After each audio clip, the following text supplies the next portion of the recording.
are back here on the GSMC Football Podcast. And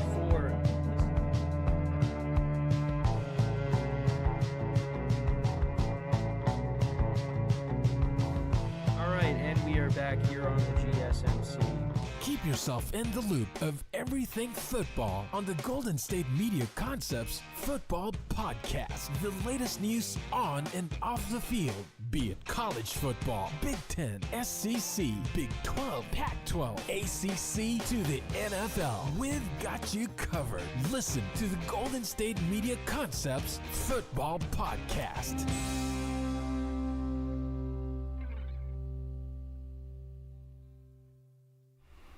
And welcome everybody to another edition of the GSMC Football Podcast, brought to you by the GSMC Sports Network. As always, I'm your host, Kenneth Grunfelder, and it's great to have you guys here on this Thursday, February 8th. We have a lot to talk about on the show today. Before I get into that, I just want to remind you guys to tip or donate, get your comments recognized. Make sure to go to the following link. That is streamelements.com/GSMCSportsNetwork./tip. Again, that really helps the show, makes the show more interactive between myself, the host, and you guys, the viewers. Again, that is streamelements.com/GSMCSportsNetwork./tip. And as always, it is displayed on the ticker on the bottom of the show segment down below. And actually, really excited today, we actually have a guest. One of the GSMC hosts, the host of the GSMC Sports Podcast, and that is TJ. TJ, welcome to the show. How you doing today? I'm good, man. Thanks for having me. Yeah, of course. We can do this. Yep. Yeah, so this is something that we're going to try to do a lot, is to have each other appear on the shows. It's good because it's not, then you don't have to just listen to me talk for an hour. You got more perspectives. So you'll see me appear on other shows. You'll see TJ appear on other shows as well. He does a great job on the sports podcast. So really with the show today, he's going to join us for 3/4 of the show. We'll do the first 3 segments together. The final segment will just be me. So we'll talk about the Super Bowl. I know we've been talking about it even on his show too a lot, with that just being the final game of the NFL season. So we'll talk about that to start off the show. Second part of the show, we'll talk about, this is something both of us have talked about a little bit actually, is the fact that are the Chiefs the next villain in the NFL? So we'll get into that. The third part of the show with the NFL honors coming up, we'll talk about who we think is going to win each award. And then after that, it'll just be me. I'll talk about the Giants, Saquon Barkley, where he could possibly go if he does not return to the Giants. So let's get right into the first topic, which is talking about the Super Bowl, which is obviously something that, again, we've talked about a bunch of times. So TJ, what are your thoughts about this game? Like, who do you? Well, I don't know if you want to say who you think is going to win, but what are some of the things that you see happening in this game? Well, so yesterday on my show, I sort of went through the list of different positional groups, and I think that a lot of people are talking about the fact that the 49ers have the overall most complete roster, and while I wouldn't fully push back on that, I do think that the Chiefs have the one-up in a lot of these key positions. Obviously, we've talked in length about how good their defense has been this season, and has really been the revelation for this Chiefs team is being able to sort of switch their identity a little bit from being that high-flying, explosive play, offense-carried team that almost, if you look at sort of how other teams have mirrored the style of it, they've sort of changed the game. And now they're able to win the game in the trenches a little bit more. Their defensive front is just so stacked. And I think that I was surprised personally for the Chiefs to be underdogs in this game. Again, I think their roster as a whole, we obviously know the issues they have with their receiving core, but I think their roster as a whole is very talented, and they have Patrick Mahomes. Yep. So just taking them as an underdog again seems pretty. For me, I found it surprising that Vegas and all of these sports books would give fans the opportunity yet again to bet on an underdog Patrick Mahomes. Yeah. Honestly, it does make me a little worried because I did talk about this yesterday. That one of my coworkers at my other job, I've gone against him quite a few times because one example I would say is when the Bills were playing the Chargers, and he was like, don't be surprised, Brandon Staley, first game without him, the Chargers will be competitive, and they'll cover the spread, and I'm like, yeah, I'm still gonna roll with the Bills, and I ended up being wrong. So now again with this game, it's like everybody is now going with the Chiefs because they're an underdog.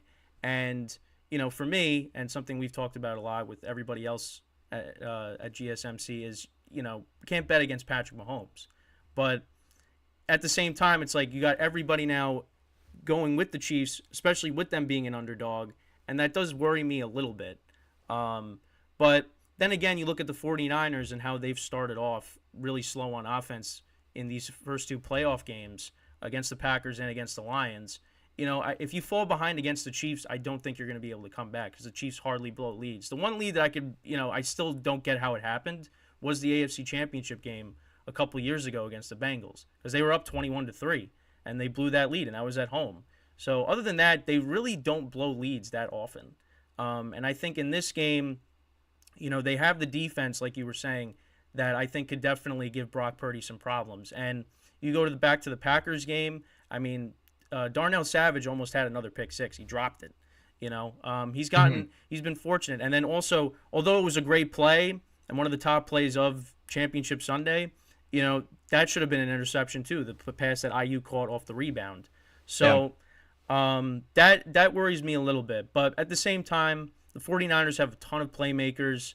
Their defense is really good, although I will say run defense has been a little suspect as of late.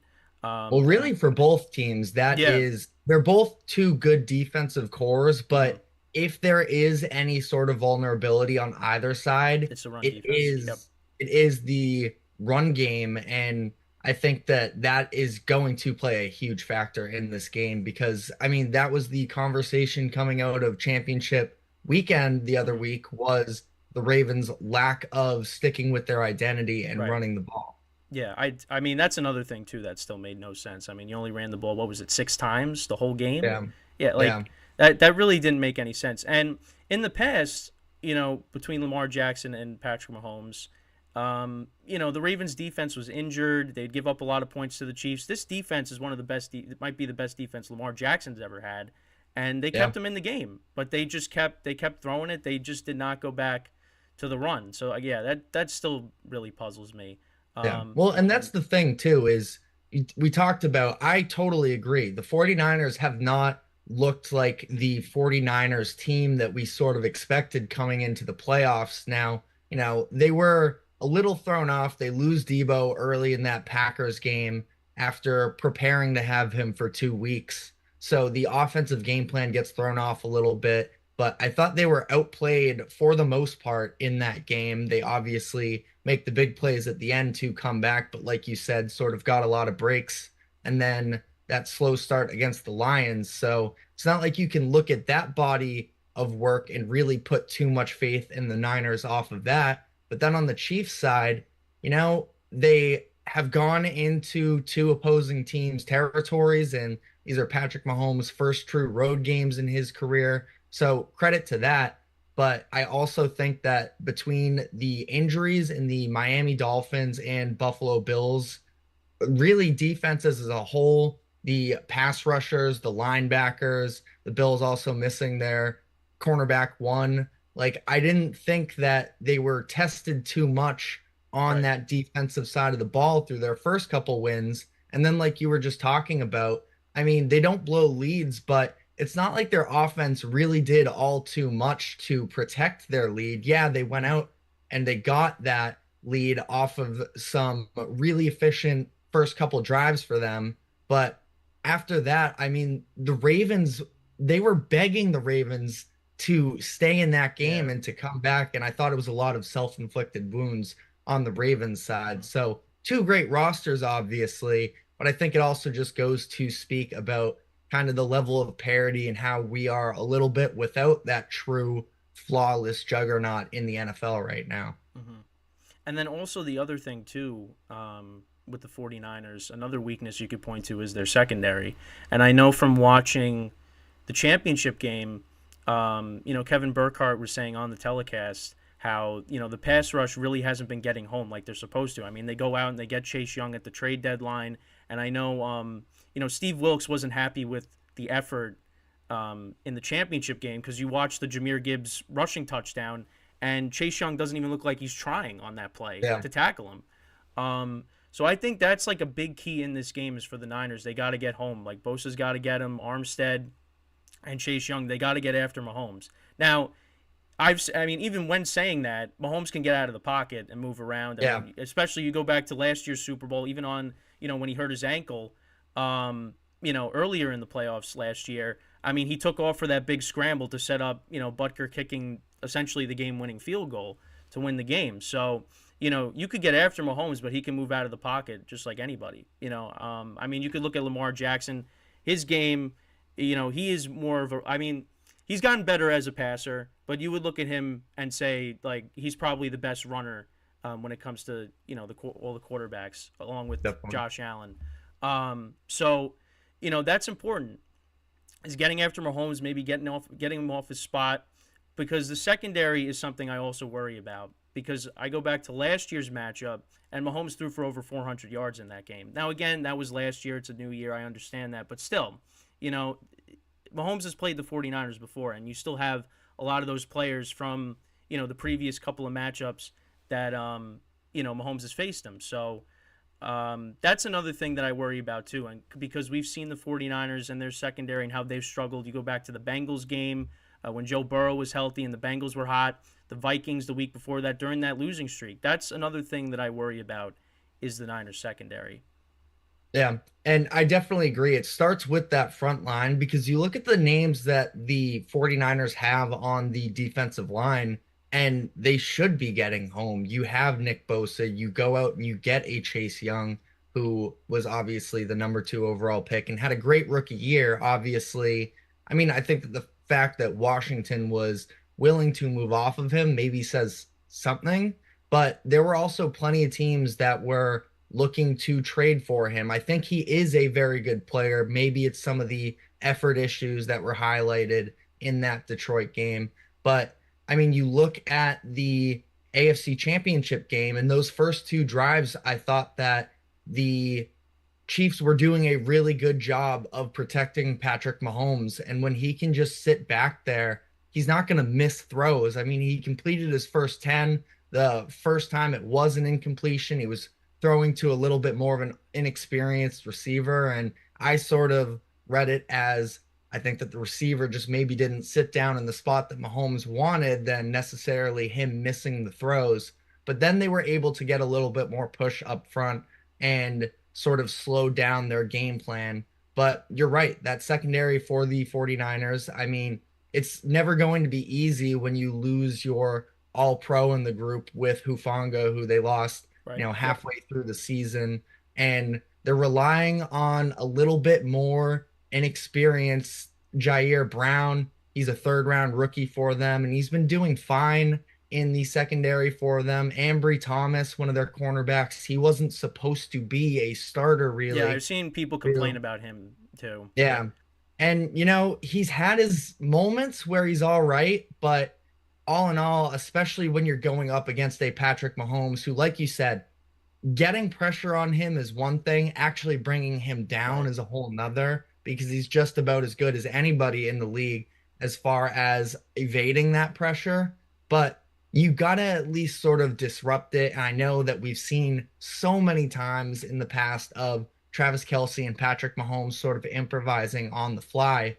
But I think that that's where sort of these other receivers, forcing them to make plays, especially off script, is where you can maybe try and take advantages here. But like you said, I think that it also, it comes down to being able to move Mahomes off of his spot to sort of help protect your secondary if you're San Francisco. Yeah, good stuff there. So we're actually going to continue our conversation with the Chiefs. We're going to take our first break of the show, and then when we come back, we'll talk about, again, this is something that we've both talked about on our shows, are the Chiefs the new villain? of the NFL. So that is what we'll talk about when we come back from our first break. So stick around, and we'll be right back here on the GSMC Football Podcast.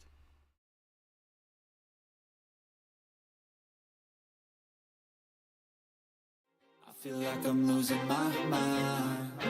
Is everybody in the world blind? Please, Lord, give me a sign, a sign. I feel like I'm losing my mind. Is everybody in the world blind? Please, Lord, give me a sign, a sign. I wanna be the greatest. Everybody on the fake shit. I look around and feel like everybody is the fakest. I make this every day and I'm impatient, hoping one day I blow up from the basement. Statement, the top is so vacant. I don't hear shit that I think is amazing. Waiting for my day when I'm playing sold out shows for 1,000 faces. Hey, give me that crown, get in my way and to be put down. It ain't your place, all this my town. If I want that shit, then I'll get it right now. I'm losing it, the noose it fits. I'm losing shit, a stupid myth. You choose to live or choose to dip. You choose to fight or lose your grip and lose a gift. Oh, I feel like I'm losing my mind. Is everybody in the world blind? Please, Lord, give me a sign, a sign. I feel like I'm losing my mind. Is everybody in the world blind? All right, and we are back here on the GSMC Football Podcast. And for the second part of the show, we're going to talk about the Chiefs more, and talk about if they are the new villain in the NFL. For me, at least, I think we're both we both agree. It seems like it's trending that way. I go back to the first day of media week, and when the Chiefs are coming out, everybody's booing them. I mean, that also has to do with there being way more 49ers fans there. But even when Travis Kelce's talking and they're booing, and he's like, "Oh, I'm ready to play right now." Patrick Mahomes, what he was saying up on stage when he was with standing next to Brock Purdy, saying "Niners Nation, we're here." It just seems like they're kind of embracing, becoming the new villain, and even Mahomes was quoted saying that as well. So it seems like and you're a Boston guy, so obviously the Patriots for many years were considered that. And now it just seems like, the Chiefs have kind of taken that over. Because, you go back to when the Patriots and the Chiefs played against each other in the championship game. And, everybody was, hoping that the Chiefs were going to win that game. Personally, for me, actually, that was probably one of the greatest games I've ever seen Tom Brady play. Just because of every third down that they needed to convert in that game. Yeah, and overtime, it was him to Edelman, to Hogan, to Gronk. I don't know. For me, you could go back to so many other games, and you could say, oh, this was Brady's best game. Even the Super Bowl he lost against the Eagles when he threw for 500 yards. But for me, that was one of the best games I've ever seen Brady play. But that was, the Chiefs wanted to win. Everybody wanted the Chiefs to win that game. Now, you flash forward 6 years later, everybody is hoping that the Chiefs lose. And it really kind of seems like, they're the new villain now. They're trying to go for their third championship. They're in their fourth Super Bowl in the last 5 years. It seems like people are sick of them. I guess you can consider them the new villain. So what are your thoughts with that? Yeah, I think it's funny how that works, because you're right. In that AFC Championship game, it's funny because it was almost a passing of the torch, and a lot of the times when we use that term in sports, it's really one guy being great and then the next up and comer and taking it from them. The way that this whole villainy role works in the NFL, and a lot of time a general theme in sports, is people hate dominance and they hate dynasty talk. So in this case, it was everybody rooting for this up and coming team in the Chiefs, because it's like, yeah, they're so fun. We hate the Patriots. We want the Patriots to lose. And that was, the last real moment of the Patriots being the team. And then it's been all Chiefs pretty much in the AFC since then. And yeah, I agree. I think it's almost a stamp of approval from NFL fans as a whole that they're just so good that they beat your favorite team. And everybody wants to see the parody, but that's just sort of that level of greatness sort of supersedes the typical parity that we see in the NFL, because especially we're so conditioned, I feel like, as NFL fans, that it's so hard to remain great year in and year out. Right.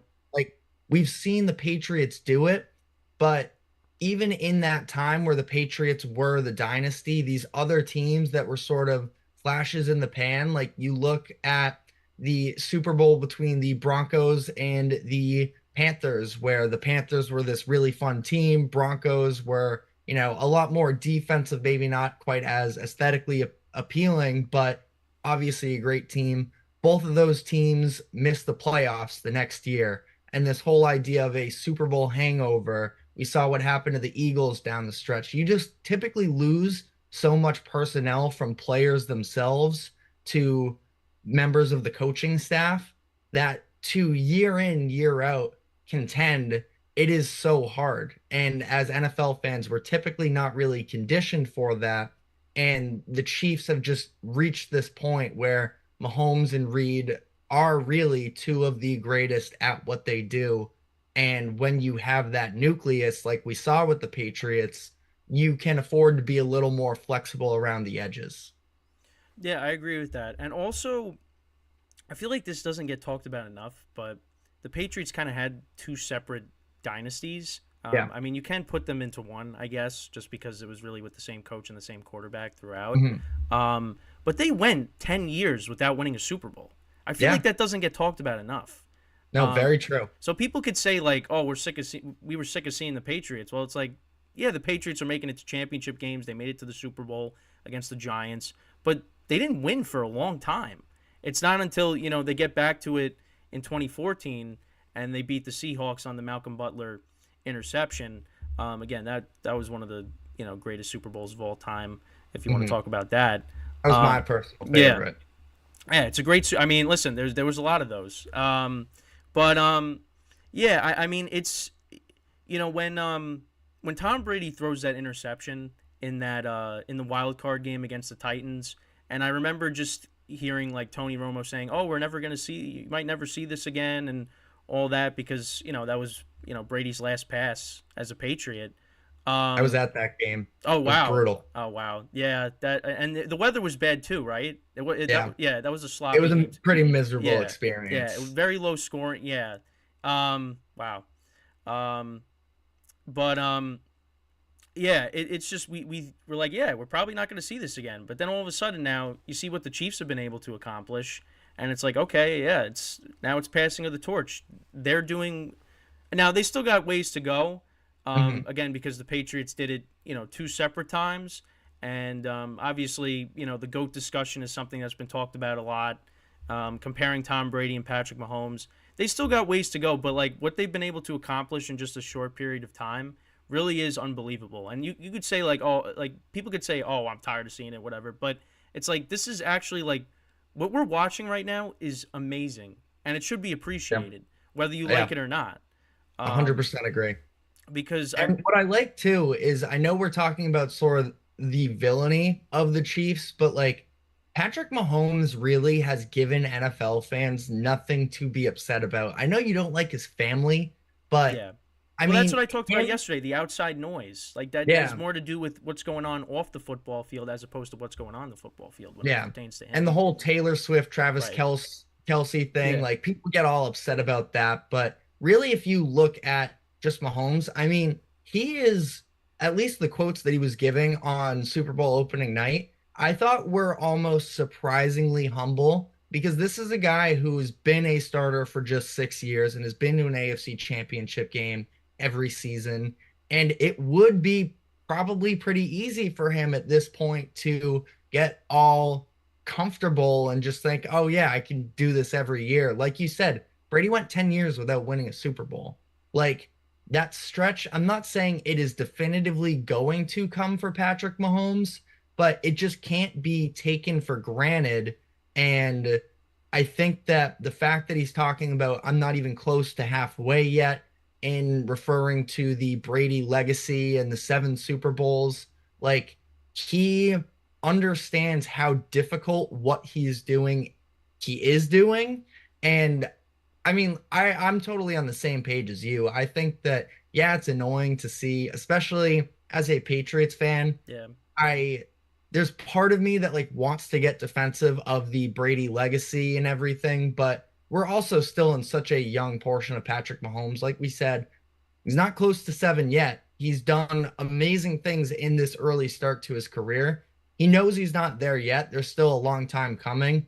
And I think that it's just sort of silly to wrap yourself up getting upset about this when it's like, wow, this guy is an all-timer, and what we're seeing right now is incredible. I want to actually get your thoughts on this because what I see on social media is there's a lot of Brady defenders saying there's no chance that Patrick Mahomes can ever surpass Brady, even if he gets, I guess, even when he gets to 7 Super Bowls, because of the fact that Brady is 2-0 against him in the postseason. So what are your thoughts on that? If if Mahomes gets to 7, or even like surpasses 7, again, that's a lot to do. He's still got ways to go. Would you say he can surpass Brady, or you think because of just Brady alone being 2-0 against him in the biggest games, the AFC Championship game in the Super Bowl, do you think there's a chance he could surpass Brady, or there's no chance just because of Mahomes being 0-2 against him? I think it's possible. I don't think that those 2 games can just be sort of the ultimate barrier between Mahomes and Brady. I mean, like you said, there's still a long way to go in terms of it's the longevity, because talent for talent, Patrick Mahomes has played the quarterback position just as good as anybody has. And what he does is amazing. But it's Brady's resume, the continued success throughout the course of his career, that makes him the GOAT, in my opinion. And so, like you said, Mahomes has a ways to go there, but I don't think it can be just those 2 games that separate the two, because again, the talent level of Mahomes is so great that, I think that those 2 games at least help make the case that if it comes to 5 Super Bowls versus 7, and you at that point you're just sort of like picking your poison. They're both great, obviously, but the 2-0 for Brady against Mahomes in the playoffs is a 1-up, but I don't think that it can be the defined difference forever. Nothing can ever change that, because that's just not really how sports work. And I think that we have to, as sports fans, be a little bit more flexible. Yeah, no, I agree with that. And also, I think context matters. Like you go to the AFC Championship game. I mean, Mahomes didn't get the ball in overtime. And they were I had to go back. I watched the highlights of that game, like a couple weeks ago, and like I'm pretty sure the Patriots shut him out in the first half. I'm pretty sure, and it just went back and forth, especially in that fourth quarter. And then Brady gets the ball in overtime, goes right down the field, and they score. They go to the Super Bowl. And then, and again, this is not to discredit Brady, but then you also go to the Super Bowl with the Buccaneers. I mean, I watched the highlights of that game last night. I mean, there were drops in that game from the Chiefs. Players are dropping passes from Mahomes. Yeah, Mahomes got very little help. Yeah, he was running for his life. So to sit here and say, oh, yeah, he has no chance of surpassing Brady just because he's 2-0, I mean, I think is a little ridiculous. And also, you go back to their regular season games. The first game they played against each other, the final score was 43-40. It's like it's not like Mahomes is playing bad in these games. If he was playing, I mean, again, you could go to the Super Bowl and say that was bad, but that was, I mean, you could say that was a team effort too. Yeah. So it's just, yeah, I think it's a little ridiculous that people are just saying, yeah, Brady's 2-0. There's no chance. Yeah, but individual wins aren't really like, I don't know where you stand on this whole like wins are or aren't a quarterback stat. I don't think that individual games can really be counted as that. It's the overall production of how often were you able to string together these good enough performances to win a championship, because that's the goal at the end of the day. Yeah. So nitpicking just 2 games out of entire careers feels pretty dirty if that's all you're going to stand on. And it's just as simple as that. There's no way anything can change you from that because of 2 games out of these very long, illustrious careers. Mm-hmm. Yeah, I mean, listen, it's going to be a topic that's going to be discussed for years, especially if Mahomes continues to do, what he's been doing. So we're going to take our second break of the show, and then when we come back, we'll talk about the NFL honors, what we think is going to happen. Before we do that, I just want to remind you guys once again, to tip or donate, get your comments recognized, make sure to go to the following link. That is streamelements.com/GSMCSportsNetwork./tip. Again, that really helps the show, makes the show more interactive between myself, the host, and you guys, the viewers. Again, that is streamelements.com/GSMCSportsNetwork./tip. And as always, it is displayed on the ticker on the bottom of the show segment down below. So when we come back from our second break, we'll talk about our predictions for the NFL honors, what players are going to win the awards, and that's what we'll do when we come back. So stick around, and we'll be right back here on the GSMC Football Podcast.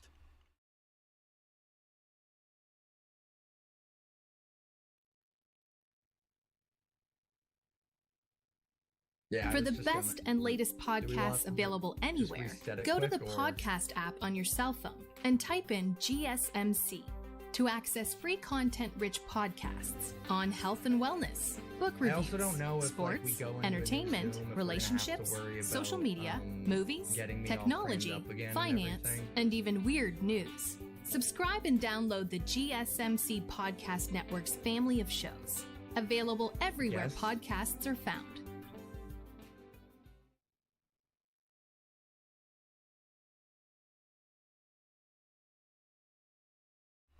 All right, and we are back here on the GSMC Football Podcast. And for the third topic of the show, we will give our predictions for the NFL honors. So, how we've been doing this with TJ is, we're doing it from Zoom. We're connecting Zoom to OBS. But what happens is, there's like a time limit. It was going to basically run out while, we were on the, while we were doing the third segment. So we're going to try to set up another Zoom here. So hopefully I can get this working. So now it says start the meeting in 9 minutes. So that's okay. So that didn't go how I was hoping it would go. So because there was like 7 minutes left in the call. So we were like, okay, we'll try to fix that. But now Zoom's saying you could start another meeting in 9 minutes. So yeah, now TJ's not here. But again, this is something that we're trying to work through. So yeah. But yeah, so the NFL honors is obviously coming up, and I'm just gonna have to tell him that I can't start another Zoom. So the NFL honors is coming up. And obviously, we were going to do our predictions on on who's going to win what award. Obviously, MVP, Offensive Player of the Year, Offensive Rookie of the Year, Defensive Player of the Year, Defensive Rookie of the Year, Coach of the Year. And I mean, some of the awards, you kind of know who's going to win them. Also, Comeback Player of the Year. Sorry, I'm just shooting him a text just to let him know. But yeah, so there's awards up for grabs. Obviously, with MVP, it looks like Lamar Jackson is the favorite. Although I know people are saying that Josh Allen, the season he had, I saw. I mean, not that it's gonna happen, but I saw that a post where it's like, oh, don't be surprised if Josh Allen steals the MVP from Lamar Jackson, and it's like, I mean, I don't think that's gonna happen. So I think it's going to be Lamar Jackson, and it's really, this was a weird season because you look at the quarterbacks and they, it was kind of like an up and down thing. Like 1 week it was Jalen Hurts, it was Brock Purdy, it was Dak Prescott, then it was Lamar Jackson. Nobody really had an incredible season in terms of quarterbacks. But I mean, I think it's safe to say Lamar Jackson's probably still going to get the MVP. I mean, he was a part of the number 1 seed with the Ravens. They really, they looked like the best team. I mean, especially going into San Francisco, they beat the 49ers. I mean, that was a signature win right there. So I think you'd have to give it to Lamar Jackson. Yeah, it's tough. It's tough. But you go to some of the other awards. I mean, Offensive Player of the Year. I mean, it's either going to be, I guess, Christian McCaffrey or Tyreek Hill. The quarterback position, I mean, like we've talked about, is an MVP award, and it's a quarterback award, the MVP. So Lamar Jackson's gonna get that. Christian McCaffrey or Tyreek Hill, I think, should deserve more consideration for MVP, but I guess that's not how it's gonna go. One of those two is gonna win Offensive Player of the Year. Probably McCaffrey, just because Tyreek Hill got hurt. McCaffrey was scoring a touchdown every single week. And so there's that. Then you also have, Offensive Rookie of the Year, because you have CJ Stroud and the season he had, and then you also have Puka Nacua. Now, again, I just said how, the MVP is a quarterback award. But Puka Nacua, he had an unbelievable season. I mean, I want to go back to his stats really quickly. So his stats on the season. So yeah, he had 14. He almost had 1,500 yards receiving. He had 1,486 and 6 touchdowns, 105 receptions. An unbelievable rookie season for him. And he was a key contributor because, again, a lot of people didn't really expect a lot from the Rams, and he was a big part of that. Kyron Williams was a big part of that. So it's going to come down to him and C.J. Stroud. But I guess C.J. Stroud's probably going to end up getting it. The touchdown to interception ratio is impressive. 23 touchdowns to 5 interceptions. 108 quarterback rating. I mean, he had a great season. Over 4,000 yards passing. You would think it's going to be him. And the fact that the Texans kind of overachieved and they won the division, they won a playoff game. I mean, they really did a lot. And I think it's going to be close, but I guess you would probably have to lean towards CJ Stroud. But again, I mean, anything can happen. Defensive player of the year is tough because you got TJ Watt, Myles Garrett, Micah Parsons. I mean, TJ Watt I think he had 19 sacks this season. I mean, he was, again, incredible. So, I mean, odds are probably will end up winning it again. But again, we'll have to see. Okay, so I'm still waiting on being able to set up the Zoom here. Still got 3 minutes. So we are going to try, again, we're going to try to get TJ back in here. This is something that we're going to have to work through. We'll figure it out. But, yeah, so there's that. Also, Coach of the Year. We'll go. So, I mean, D'Amico Ryans, Kevin Stefanski. Listen, what Kevin Stefanski was able to do, 5 starting quarterbacks. I know they started Jeff Driscoll last game of the regular season, but it still counts. Getting Joe Flacco and being able to make the playoffs, especially not even just the quarterback position, but a lot of injuries. Losing Nick Chubb. I know their offensive line dealt with some injuries. The Browns dealt with a lot. And, the fact that they were able to, keep it together and make the playoffs was unbelievable with Joe Flacco. It's just unfortunate that it had to end the way it did, but still, it was quite an achievement. But again, D'Amico Ryans, nobody expected the Texans to compete this year the way they did. Again, like I just talked about with C.J. Stroud, you win a playoff game, you win the division. They were way ahead of schedule with what they were able to do, and they got a lot of young players, including Stroud, on this team that they could build off of. Will Anderson, who's up for Defensive Rookie of the Year, that one's kind of the toughest one. For me personally, I don't really know who I would decide. Because I'll be honest, I was more focused on all the other awards that I don't really know who I would say for Defensive Rookie of the Year. there. I mean, I guess offensive rookie of the year. Oh wait, I talked about that already. I just talked about that already. But oh wait, actually no, I talked about. Oh wait, no, I did. Never mind. I'm confusing myself now. But yeah, defensive rookie of the year is the tough one. Because I know there's Will Anderson, there's Jalen Carter, Witherspoon of the Seahawks. That's kind of some of the choices there. So that one's for me is the toughest one to decide, because I did briefly skim over their stats, and I'm pretty sure Witherspoon was the Seahawks player that picked off Daniel Jones in the Monday night matchup, and he took that back for like 100 yards.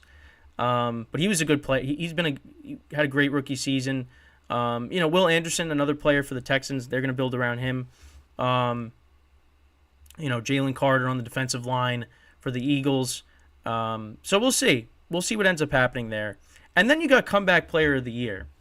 And again, there's a lot of discussions about that, and who should get that award. I mean, Joe Flacco was up for that award as well. But I think we kind of all know who it's going to end up being. And I have no problem with it. It's a great story. Is Damar Hamlin and what happened with that situation. I mean, because again, we all were watching that game, that Monday night game.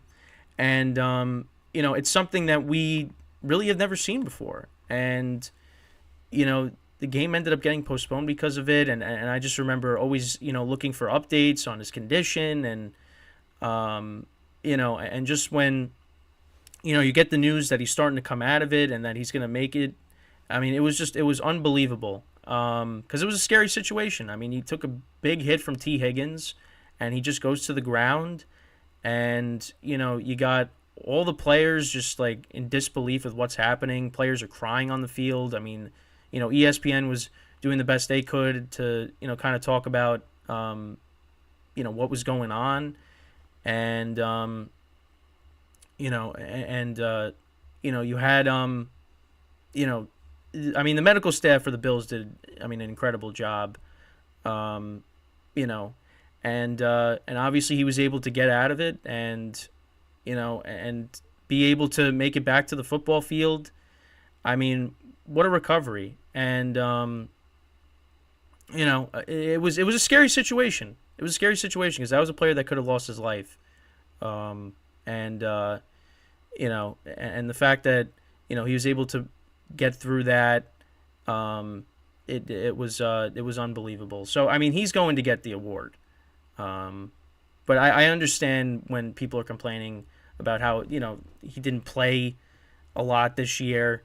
People are saying how it should have been. I mean, again, Joe Flacco is up for the award. You got Baker Mayfield, another player, the kind of season he had with the Bucs. I mean, it's going to be Damar Hamlin that gets the award, and rightfully so. So, I mean, that's pretty much it with the awards. Again, I'm trying to get TJ back here on this. I mean, maybe we'll try to give his thoughts in the next segment, because we still got some time here. Let's see. Okay, so now I'm in the Zoom meeting. All right, so we got that. Now, I guess I have to send him the link. Again, I apologize for this, everybody, because I was hoping that because I think the time limit was 45 minutes. So I was kind of hoping that we were going to be able to get through the 3 segments without having to worry about it turning off on us while we were doing the show. But yeah, so we'll see if we can get him back in. I know I said it would just be me for the final segment, but we'll definitely I think we'll definitely have him in for the final segment. So I'm just gonna message him, just let him know that I sent him the link, emailed him the link. So, but again, I mean, we're just testing this out. Obviously, we'll have conversations on how, to make sure this doesn't happen again. So, yeah, but that's pretty much it with this segment. So, when we come back, we'll talk about Saquon Barkley and where he could potentially go in the offseason. So stick around, and we'll be right back here on the GSMC Football Podcast.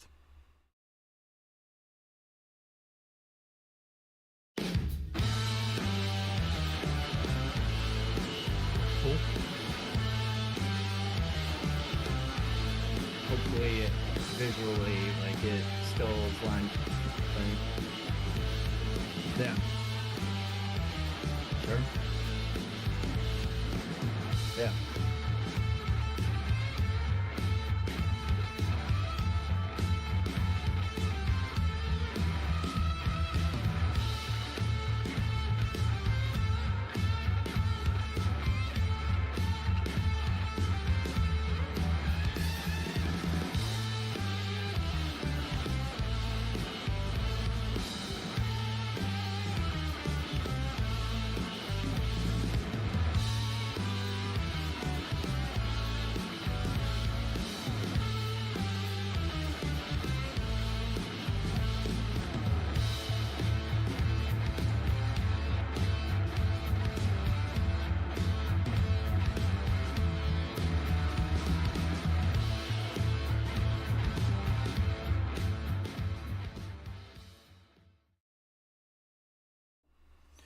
All right, so we are back. Oh, okay. All right, we didn't have to fix anything. So we're back here on the GSMC Football Podcast for the final part of the show. We'll get into the Saquon stuff. So I did give my predictions for the NFL honors. So I said, Lamar Jackson, I think will get MVP, which I think you would probably agree with that. Okay. Offensive Player of the Year, Christian McCaffrey. Offensive Rookie of the Year, it's close, but I guess C.J. Stroud.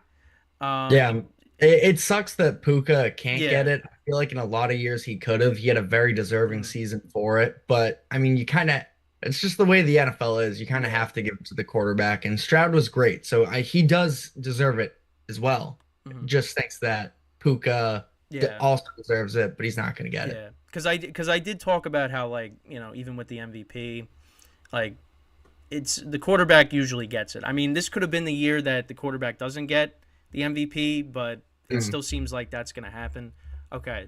See, the toughest one for me, because I really haven't paid attention to a lot of the rookies on defense. Defensive Rookie of the Year. I don't know, like, if you have like a clear favorite for that. I definitely lean fairly strongly in one direction. Mm-hmm. I think it should be Will Anderson Jr. Okay. I think that, you know, when you look at the two of them, Jalen Carter was phenomenal to start the season. Mm-hmm. You know, he comes out the gates wrecking stuff. Yep. Everybody's like, how did we let this guy fall to 9? I think it was where he went to the Eagles. This is ridiculous. I mean, he was a monster. He had 7 quarterback hits in the first 8 games. He had 4 sacks during that stretch as well, but sort of dipped off down the end of the season, just 2 quarterback hits and 2 sacks in the last 8 regular season games.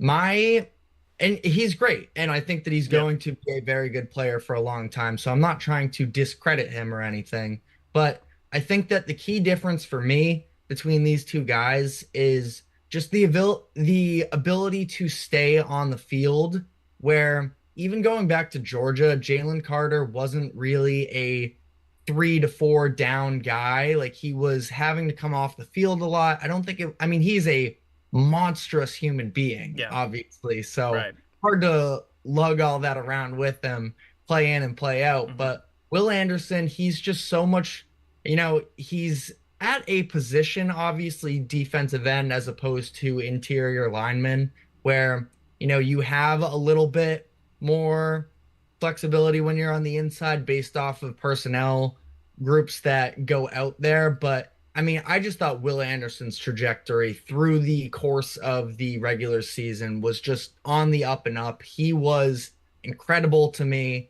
Again, positional difference here, but he had more QB hurries, more quarterback knockdowns, more pressures, more sacks, more tackles. And he was 3rd in the NFL as a whole, not just with rookies, in pass rush win rate.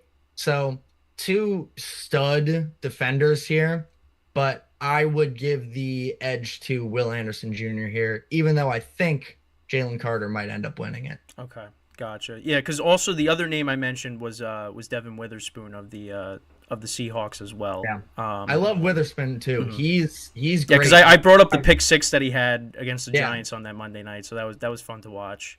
Yeah, no, he's also incredibly fun to watch. It was this was such a good cornerback draft as a whole. Yeah. And it was really interesting the way, because like as a Patriots fan, I'm like, oh yeah, we got Christian Gonzalez. Yeah. He is the one. I can't believe we got him this late. Yeah, and he ends up getting hurt. Yeah, he ends up getting hurt. I still think he's going to be great as well, but I mean, did he ever come back? No, he didn't end up coming. Okay. I mean, it was a lost season too, but it's what Deontay Banks. Yeah, Deontay Banks. Yeah, no, he's turning. He had a pretty good year too for the Giants. So a lot of cornerback talent in this past draft as well. Yeah, definitely. And then, so then there was Coach of the Year.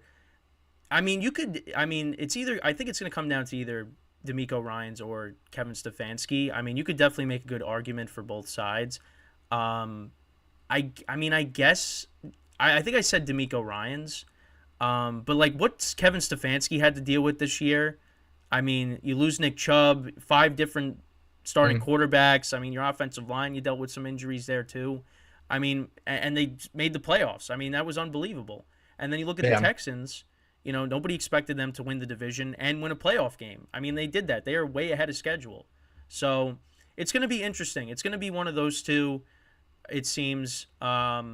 I think I said D'Amico Ryans. What are your thoughts on that? Like you said, both two very, deserving candidates here. And D'Amico Ryans is like the surprising team. I mean, the Rams I also thought were very surprising. And the fact that McVay wasn't even a finalist, I feel like is slightly criminal. Not that he should have won it, but I feel like he deserved to at least. Yeah, because that's another team that that people really didn't expect the Rams to, do anything with. How the rosters changed from the Super Bowl year. I mean, on defense they aren't as loaded. Stafford coming off of injury, Kupp coming off of injury, but the fact that they found guys like Puka Nacua and Kyron Williams to be a part of this team going forward. I mean, listen, and they got Sean McVay, who's a great head coach. I mean, the Rams are going to be a team that's going to be good next year. If they could, fix the defense and, maybe another weapon on offense as well, possibly, this team is going to give people problems next year. Yeah, a ton of youth that they were dealing with. And like you said, they're 2 experienced veterans, basically the, plus Aaron Donald, but the 2 guys that were really there for their Super Bowl run a couple years ago, everyone else was pretty much gone. Yep. And, that was the gamble that they took when they went all in on that season. And it looked like, I mean, I think when they made all those moves, they were prepared that this could get pretty grim for us in the coming years. But I think it speaks to the coaching. Raheem Morris was their defensive coordinator last year. I think he's an excellent hire for the Falcons, the way that he was able to also elevate that defense with all the youth that they had. And again, I don't think that McVay, it's also just sort of how like Coach of the Year never works, is really the best coach in the league every year, because there's a little bit of a voters fatigue there, I feel like, with a lot of these coaches, because Belichick could have won it for how many years during his career. And, I think that, but for me, I would pick Stefanski for this. D'Amico Ryans also another guy that overachieving team, lots of incoming new centerpieces. But like you said, just with all the injuries to quarterback, to stay afloat the way that they did, I think this was a big year for Stefanski, because I didn't love the fallout and everything that came with the way that they treated Baker Mayfield and sort of I think there were a lot of questions about Stefanski going into this year. And I thought that he did a really excellent job of, even when they had Watson, he wasn't great for them. And then he finally has a good game and he's out for the year. So, they went through a roller coaster this year and still ended up being a playoff team that I think a lot of people had too as dark horses. Obviously, end up losing to D'Amico Ryans and the Texans. Joe Flacco sort of turned into 40-year-old Joe Flacco at the end. Yep. But yeah, we didn't see any January Joe in that playoff game. we did not. Well, at least maybe the first quarter of the game, first quarter and a half. But that was really all we saw of that. Okay, and then finally, comeback player of the year, and it's going to be Damar Hamlin, and I have no problem with that at all. I talked about it. Just again, we go back to that Monday night game, and it's something that we've never seen before. And again, the credit to the Bills medical staff and the fact that he was able to recover. I mean, I remember just constantly like looking for updates and just getting the positive news that he was, being responsive and showing signs of improvement. That was unbelievable. And the fact that he was able to get back to this point, and again, didn't play a ton this year, but still, like, the fact that he was able to get back on the football field is unbelievable. So it's well deserved that it's going to be him. So I want to get your thoughts on that. Yeah, I agree. Sometimes NFL fans make me so angry because you just get upset about the stupidest things. Yeah. A lot of people are in the camp that Damar Hamlin doesn't deserve it because he didn't, play well enough when he was on the field. He was a special teamer. But we're talking about the Comeback Player of the Year award here. This has never been some extremely prestigious award before. And I think it just goes to show, I mean, you're a baseball guy too. Yeah. Literally this past year, we had Liam Hendricks win the Comeback Player of the Year award after coming back from cancer. Yep. And it was very much celebrated in the MLB community. And it's like the polar opposite in the NFL. Yeah. Because we want to give, and Joe Flacco himself, I forget what interview he was doing, credit to whoever it was, but he was talking about, what did I come back from old and being on a roster. Like this guy literally had his heart stop beating on the field. And I mean, it takes guts to come back the way that Damar Hamlin did. Yeah. Was he the most impactful player in the league? No. Were there other good stories that, if there wasn't this case of Damar Hamlin, like, sure, Flacco or Baker would have been some intriguing stories, but I mean, just celebrate life, literally, because that's what it is with Damar Hamlin. And I feel like NFL fans just love to get worked up for the sake of getting worked up. I mean, it goes with a lot of things. I mean, what we just talked about for most of the show is the Chiefs. It's just like everything. I mean, it's really with people in general. They're always just looking for things to complain about. But yeah, I mean, it just goes to show you with Damar Hamlin how fragile like life is. I mean, it really just makes you reflect on that. So I mean, listen, you could talk about Flacco and what he was able to do, and Baker Mayfield. Listen, so happy for Baker that hopefully this is his new home, and he can be that the Bucs franchise quarterback. But Damar Hamlin deserves this award, whether you like it or not. So, So let's kind of now pivot to what the fourth segment was going to be about, which I was going to do by myself, but again, Zoom gave us an issue. Is Saquon Barkley, as we we'll kind of go past when I typically end the show, just because we spent getting your thoughts on the NFL honors, is where he can end up. So it seems like the Giants aren't going to bring him back, and for me, like, I don't really have a problem with it.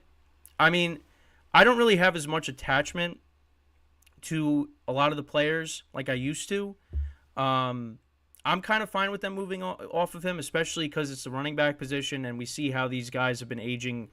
I mean, we're not going to see the days of Adrian Peterson and Marshawn Lynch in our lifetime anymore. It seems like we're moving away from that because it seemed like those guys. Derrick Henry was like the closest. Derrick Henry, yeah, exactly, yeah, and he's still looking to, I think in the right situation, Derrick Henry is still going to be productive.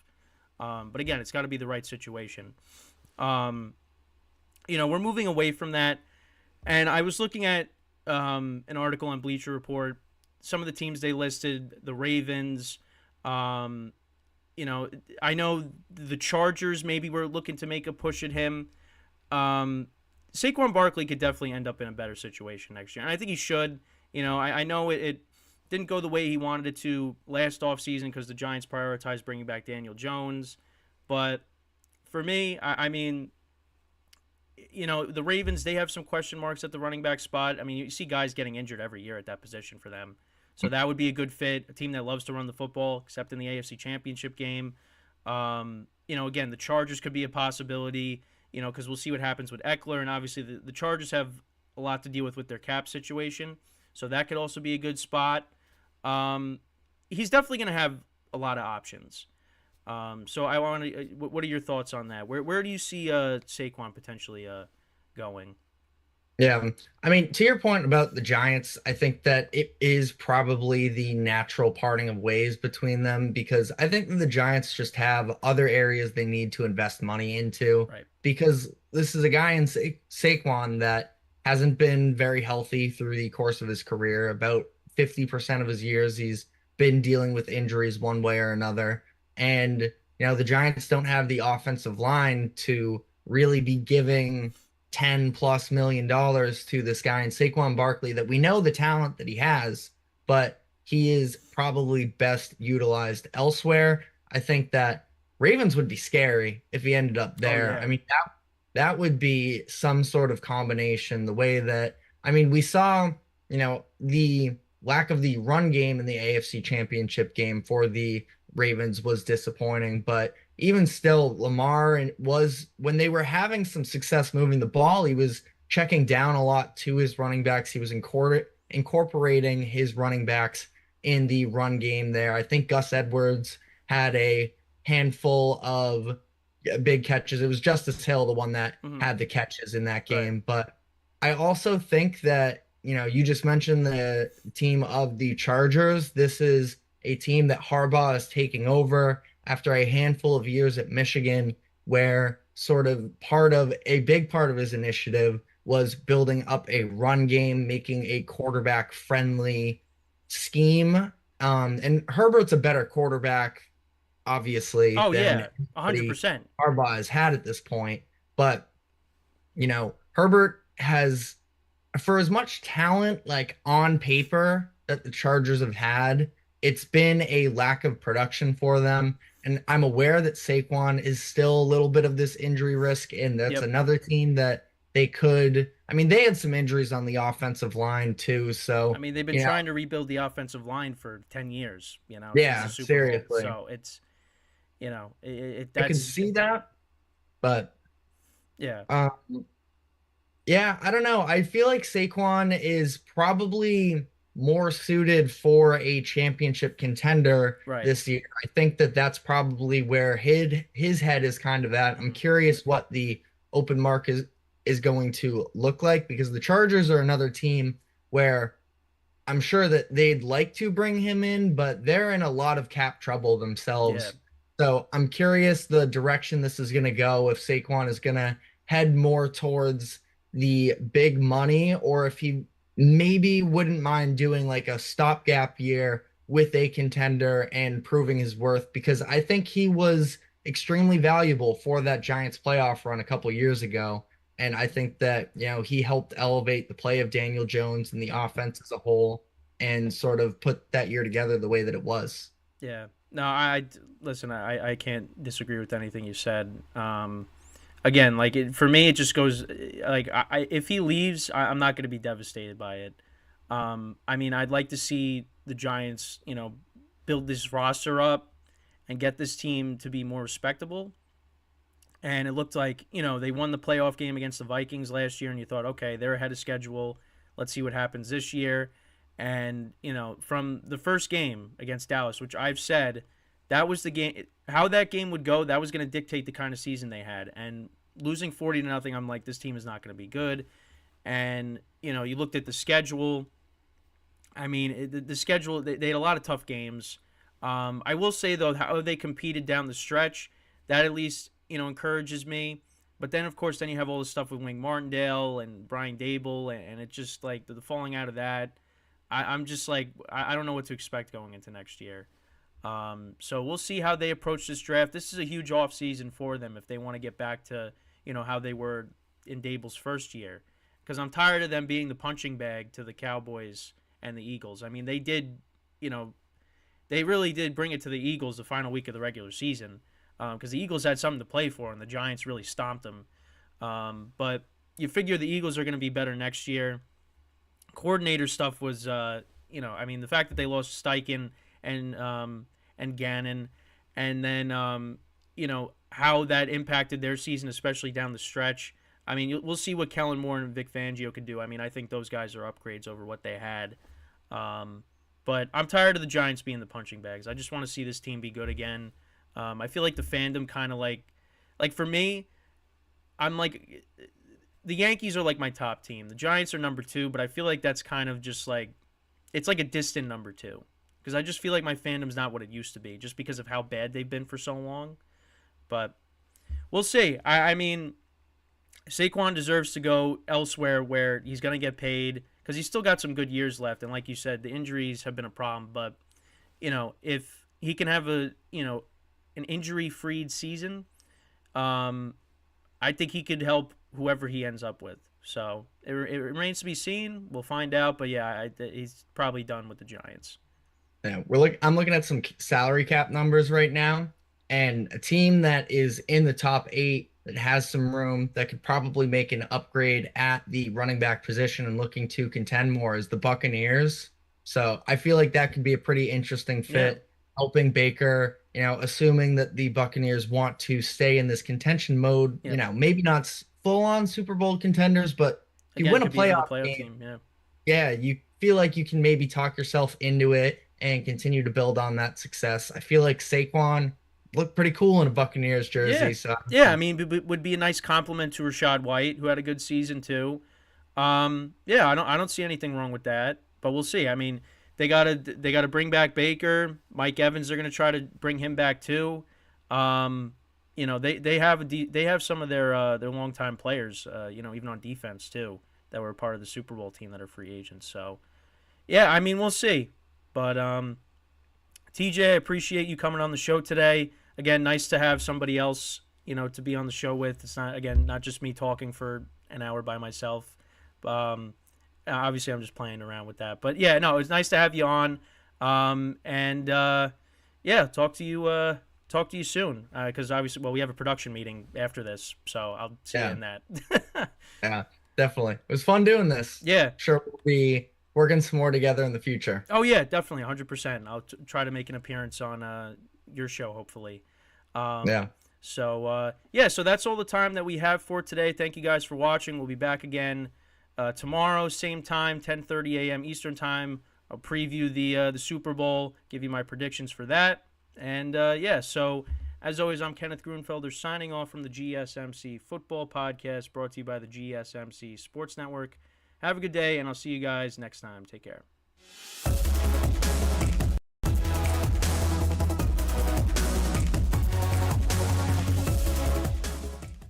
Awesome.